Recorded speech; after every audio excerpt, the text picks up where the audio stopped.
What is up, guys, and welcome to the second episode of Money Making on FIFA12 Ultimate Team. And today we've got a method I like to call the bronze pack method. Original, I know. And basically what this method consists of, if you haven't already guessed, is you open bronze packs and you sell what's inside.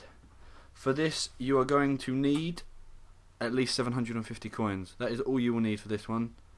The bronze pack method requires a lot less effort and a lot less time than that of the previous episode.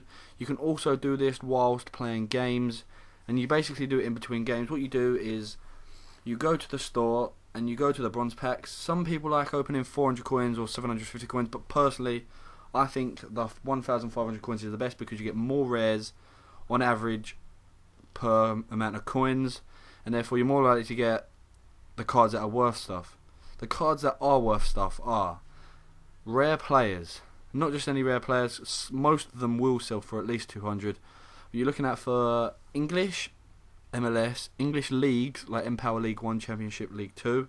Also, one of the main things you're looking out for is pace, because that is all people look at in this game. It is all you need to win games, and it is very sweaty, and there are a lot of sweaty players. Look out for pace. If it is 85 plus, the player will sell for at least 500 coins. I can almost guarantee that. Failing with the pace, if it is a shiny player and it is in a desirable league or desirable country, make sure you check out for any outstanding stats. Like, for example, if it's a centre back, look out for head-in and look out for the defending stat, because sometimes they can be abnormally high and the player will sell for a lot, especially if they're in Barclays Premier League. That is the major one. If they're in the Barclays Premier League, they will definitely sell for over 200, and you've basically guaranteed your money back from the pack. Also, squad fitnesses. Squad fitnesses is the big one because you will get your money back instantly. They go for around 1,000. I'll show you on later in the video the prices of most of the cards. Alright guys, so apart from the squad fitnesses, the things to look out for are player fitnesses, shiny contracts, healing cards, and squad morale. They are the four main things to go for.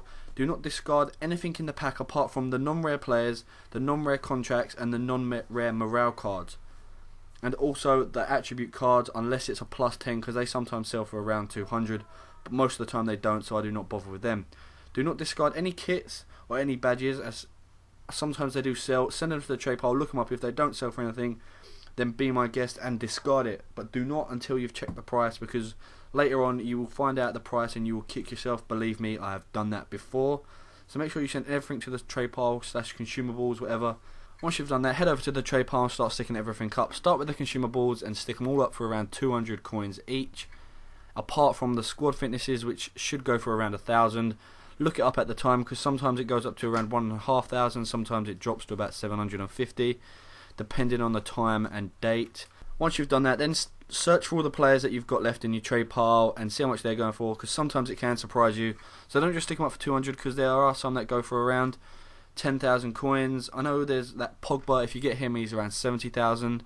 That is the most, but there are a lot of players that do go for a lot, so make sure you check before you stick them up, because like I said before, you will kick yourself when you find out that you've missed out on around 15,000 coins.